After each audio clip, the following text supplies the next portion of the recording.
சடுதியாக அதிகரிக்கப்பட்ட எரிவாயுவின் விலை. இன்று முதல் அமலாகும் புதிய எரிபொருள் விலை. தேசிய மக்கள் சக்தி அரசாங்கத்தை வீழ்த்த முடியாது, ஜனாதிபதி உறுதி. மக்களுக்கு மகிழ்ச்சி செய்தி, இன்று முதல் சலுகை விலையில் உலருணவு பொதிகள். அடுத்த சில நாட்களுக்கு வானிலையில் ஏற்படவுள்ள மாற்றம். அதிபர் ஆசிரியர் சம்பள அதிகரிப்பு, அரசுக்கு விடுக்கப்பட்டுள்ள எச்சரிக்கை. யாழில் பெருந்தொகை போதைப்பொருளுடன் சிக்கிய மூவர்.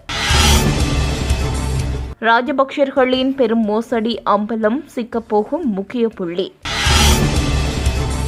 ஏப்ரல் மாதத்திற்கான லேப்ஸ் சமையல் எரிவாயுவின் விலையை திருத்தியமைக்க லேப்ஸ் எரிவாயு நிறுவனம் தீர்மானித்துள்ளது. இன்று நள்ளிரவு முதல் அமலுக்கு வரும் வகையில் இந்த விலை அதிகரிப்பு மேற்கொள்ளப்பட்டுள்ளது. அதன்படி 12 கிலோகிராம் லேப் சமையல் எரிவாயு சிலிண்டரின் விலை 420 ரூபாவினால் அதிகரித்து புதிய விலை 4100 ரூபாவாக விற்கப்படும். 5 கிலோகிராம் சிலிண்டர் 168 ரூபாவினால் அதிகரித்து 1645 ரூபாவாக விற்கப்படும் என நிறுவனம் தெரிவித்துள்ளது. இலங்கை பெட்ரோலிய கூட்டுத்தாபனம் எரிபொருள் விலையை குறைப்பதாக அறிவித்துள்ளது. அதன்படி 92 ரக ஒக்டேன் மற்றும் 95 ரக ஒக்டேன் வகையான இரு பெட்ரோல்களும் ஒரு லிட்டருக்கு 10 ரூபாவினால் குறைக்கப்பட்டுள்ளன. திருத்தப்பட்ட விலைகள் நேற்று நள்ளிரவு முதல் அமலுக்கு வந்துள்ளன. ஏனைய எரிபொருட்களின் விலைகளில் எந்த மாற்றமும் இருக்காது என தெரிவிக்கப்பட்டுள்ளது. இந்த விலை குறைப்புக்கு அமைவாக லங்கா ஐஓசி நிறுவனமும் இலங்கை பெட்ரோலிய சட்டக்கூட்டு தாபனத்தின் விலைக்கேற்ப திருத்தி அமைத்துள்ளது. இதன்படி ஒக்டேன் 92 ரக பெட்ரோல் லீட்டர் ஒன்றின் விலை 10 ரூபாவினால் குறைக்கப்பட்டுள்ளதுடன் அதன் புதிய விலை 299 ரூபாவாகும். 95 ரக ஒக்டேன் பெட்ரோல் லீட்டர் ஒன்றின் விலை 10 ரூபாவினால் குறைக்கப்பட்டுள்ளதுடன் அதன் புதிய விலை 361 ரூபாவாகும். ஏனைய அனைத்து விலைகளும் மாறாமல் இருக்கும் எனவும் தெரிவிக்கப்பட்டுள்ளது. மக்களால் உருவாக்கப்பட்ட அரசாங்கமே தேசிய மக்கள் சக்தி அரசாங்கம் என ஜனாதிபதி அனுரகுமார திசாநாயக்க தெரிவித்துள்ளார். இது தொடர்பில் அவர் மேலும் தெரிவிக்கையில், மே 9 சம்பவத்தின் போது செவனக்கல்ல பகுதியில் வீடொன்று தீப்பிடித்துள்ளது. இந்த வீட்டிற்குரிய இழப்பீட்டை வீட்டு உரிமையாளர் பெறவில்லை. ஆனால் ராஜபக்சர்கள்தான் இழப்பீட்டை பெற்றுள்ளார்கள். வீட்டு உரிம பத்திரம் வேறொருவரின் பேரில் உள்ளது. அந்த பட்டியல் விரைவில் வெளியிடப்படும். தேசிய மக்கள் சக்தி அரசாங்கத்தை நாட்டு மக்களே கட்டியெழுப்பினார்கள். இலங்கை அரசியல் வரலாற்றில் மக்களால் உருவாக்கப்பட்ட அரசாங்கமே தேசிய மக்கள் சக்தி அரசாங்கம். இப்படிப்பட்ட அரசாங்கத்தை வீழ்த்த முடியாது. அவ்வாறு செய்யக்கூடிய நபர்களும் எதிரணியில் இல்லை எனவும் ஜனாதிபதி தெரிவித்துள்ளார். தமிழ் சிங்கள புத்தாண்டை முன்னிட்டு அரசாங்கத்தினால் சலுகை விலையில் அத்தியாவசிய உணவுப் பொருட்கள் அடங்கிய உலருணவுப் பொதிகள் பொதுமக்களுக்கு வழங்கப்பட்டுள்ளது. இந்த உலருணவுப் பொதிகள் இன்று முதல் 13ஆம் தேதி வரை பெற்றுக் கொள்ளலாம் என அரசாங்கம் அறிவித்துள்ளது. இந்த உலருணவுப் பொதிகளை நாடளாவிய ரீதியில் லங்க சதோச விற்பனை நிலையம் மற்றும் கோஃபிட் விற்பனை நிலையங்களிலும் பெற்றுக் கொள்ளலாம். அதன்படி 5000 ரூபாய் பெறுமதியான அத்தியாவசிய உணவுப் பொருட்கள் அடங்கிய பருவகால உணவுப் பொதியை 2500 ரூபாவிற்கு வழங்க திட்டமிடப்பட்டுள்ளது. நாட்டின் பெரும்பாலான பகுதிகளில் இன்று முதல் அடுத்து வரும் சில நாட்களுக்கு பிற்பகல் வேளையில் இடியுடன் கூடிய மழை பெய்யும் சாத்தியம் காணப்படுவதாக வளிமண்டலவியல் திணைக்களம் எதிர்ப்பு கூறியுள்ளது. இதேவேளை நாட்டின் பெரும்பாலான பகுதிகளில் பிற்பகல் அல்லது இரவு வேளையில் மழை அல்லது இடியுடன் கூடிய மழை பெய்யக்கூடும். புத்தளம் தொடக்கம் கொழும்பு, காலி, அம்பதொட்டை, மட்டக்களப்பு ஊடாக திருகோணமலை வரையான கடற்பிராந்தியங்களின் பல இடங்களில் மாலை அல்லது இரவு வேளையில் மழை பெய்யக்கூடும் எனவும் தெரிவிக்கப்பட்டுள்ளது.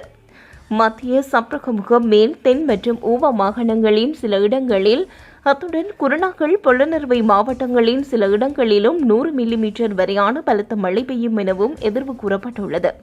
பலத்த காற்று, மின்னல் தாக்கங்களும் ஏற்படக்கூடும் சந்தர்ப்பங்களில் பொதுமக்கள் அவதானத்துடன் செயற்படுமாறும் கேட்டுக் கொள்ளப்பட்டுள்ளனர்.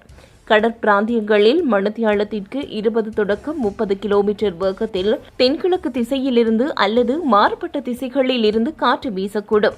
நாட்டை சூழவுள்ள கடற்பிராந்தியங்கள் மிதமான அலையுடன் காணப்படும். ஆனால் இடியுடன் கூடிய மழை பெய்கின்ற சந்தர்ப்பங்களில் பலத்த காற்று வீசுவதுடன் அவ்வெளிகளில் கடற்பிராந்தியங்களில் தற்காலிகமாக மிகவும் கொந்தளிப்பான நிலையில் காணப்படும் எனவும் தெரிவிக்கப்பட்டுள்ளது. ஆசிரியர் மற்றும் அதிபர் சம்பள விடயத்தில் அரசாங்கம் எவ்வித அக்கறையும் கொண்டு செயற்படவில்லை என இலங்கை ஆசிரியர் சங்கத்தின் பொதுச் செயலாளர் ஜோசப் ஸ்டாலின் தெரிவித்துள்ளார். இதுகுறித்து நேற்று யாழ்ப்பாணத்தில் இடம்பெற்ற ஊடக சந்திப்பில் கலந்து கொண்டு கருத்து தெரிவிக்கும் போதே அவர் மேற்கண்டவாறு கூறியுள்ளார். பயங்கரவாத தடை சட்டத்தை இல்லாது ஒழிப்போம் என்று கூறிக்கொண்டு வந்த அரசாங்கம் தற்போது பயங்கரவாத தடை சட்டத்தை பாவித்து பலஸ்தீன போராட்டத்திற்கு எதிராக குரல் கொடுத்தவர்களை கைது செய்வதாக அவர் சுட்டிக்காட்டியுள்ளார். ஆசிரியர் மற்றும் அதிபர் சம்பள முரண்பாட்டிற்கு எதிராக பல போராட்டங்கள் நாம் முன்னெடுத்திருந்தோம் எனவும் அவர் தெரிவித்துள்ளார். ஆசிரியர் மற்றும் அதிபர் சம்பள முரண்பாட்டிற்கு எதிராக பல போராட்டங்களை நாம் முன்னெடுத்திருந்தோம் என்றும் அவர் கூறியுள்ளார். அத்தோடு அந்த போராட்டம் காரணமாக இந்த அரசாங்கம் ஆட்சியை கைப்பற்றியது. ஆனால் இந்த விடயத்தில் அரசாங்கம் அக்கறை கொண்டு செயற்படவில்லை என்று அவர் குறிப்பிட்டுள்ளார். இந்நிலையில் அரசுக்கு எதிராக நாம் போராட்டங்களை முன்னெடுக்க உள்ளோம் என்றும் அவர் தெரிவித்துள்ளமை குறிப்பிடத்தக்கது. யாழ்ப்பாணத்தில் சுமார் 100 கிலோகிராம் கஞ்சா போதைப் பொருளுடன் 3 கைது செய்யப்பட்டுள்ளனர். குறித்த கைது நடவடிக்கை சாவகச்சேரி காவல்துறை பிரிவிற்குட்பட்ட சங்குப்பட்டி பாலத்திற்கு அருகில் இடம்பெற்றுள்ளது. சம்பவம் தொடர்பில் தெரிய வருகையில் ராணுவ புலனாய்வு பிரிவினருக்கு கிடைத்த ரகசிய தகவலின் அடிப்படையில் சங்குப்பட்டி பாலத்திற்கு அருகில் சென்ற பார ஊர்தி ஒன்றினை காவல்துறையும் விசேட அதிரடிப்படையினருடன் இணைந்து வழிமறித்து சோதனையிட்டுள்ளனர். அவ்வாறு மேற்கொள்ளப்பட்ட சோதனையில் வாகனத்தினுள் பதுக்கி வைக்கப்பட்டிருந்த 45 பொதிகள் மீட்கப்பட்டுள்ளன. அத்துடன் அவற்றினை கடத்தி சென்ற குற்றச்சாட்டில் வாகனத்தில் பயணித்த 3 கைது செய்துள்ளனர். இந்நிலையில் காவல்துறை விசேட அதிரடிப்படையினர் மீட்கப்பட்ட கஞ்சா, கைது செய்யப்பட்ட நபர்கள் மற்றும் கடத்தலுக்கு பயன்படுத்தப்பட்ட வாகனம் என்பனவற்றை மேலதிக சட்ட நடவடிக்கைக்காக காவல்துறையினரிடம் ஒப்படைக்கப்பட்டுள்ளமை குறிப்பிடத்தக்கது. ராஜபக்சர்களின் மற்றொரு மோசடி குறித்த தகவல் விரைவில் அம்பலப்படுத்த உள்ளதாக ஜனாதிபதி அனுரகுமார திசாநாயக்க தெரிவித்துள்ளார். அரக்கல போராட்டத்தின் போது தீக்கிரையான வீடொன்றுக்காக ராஜபக்சர்களில் ஒருவர் மோசடியான முறையில் நட்டஈடு பெற்றுக் கொண்டுள்ளதாக குற்றம் சுமத்தியுள்ளார். ராஜபக்ஷ குடும்பத்தினர் நட்டஈடு பெற்றுக்கொண்ட போதிலும் உண்மையில் வீட்டின் உரிமையாளர் அல்ல என்று அவர் தெரிவித்துள்ளார். செவனகல பகுதியில் தீக்கிரையான வீடொன்றுக்கு இவ்வாறு ராஜபக்ஷ குடும்பத்தினர் நட்டஈடு பெற்றுக் கொண்டதாக அவர் குறிப்பிட்டுள்ளார்.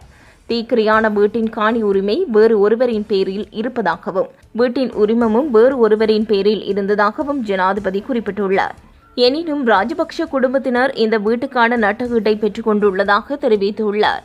இந்த தகவல் அண்மையில் கிடைத்ததாகவும் அதை இன்னமும் நாடாளுமன்றத்தில் சமர்ப்பிக்கவில்லை என்றும் ஜனாதிபதி தெரிவித்துள்ளார். புத்தளம் பகுதியில் நடைபெற்ற பொதுக்கூட்டத்தில் ஜனாதிபதி இந்த விடயத்தை அம்பலப்படுத்தியுள்ளார். ராஜபக்ஷ குடும்பத்தினர் என ஜனாதிபதி குறிப்பிட்ட போதிலும் யார் இவ்வாறு மோசடியாக நட்டஈட்டை பெற்றுக் கொண்ட ராஜபக்ஷ குடும்ப உறுப்பினர் என்பது பற்றிய விவரங்களை ஜனாதிபதி வெளியிடவில்லை என்பதும் குறிப்பிடத்தக்கது.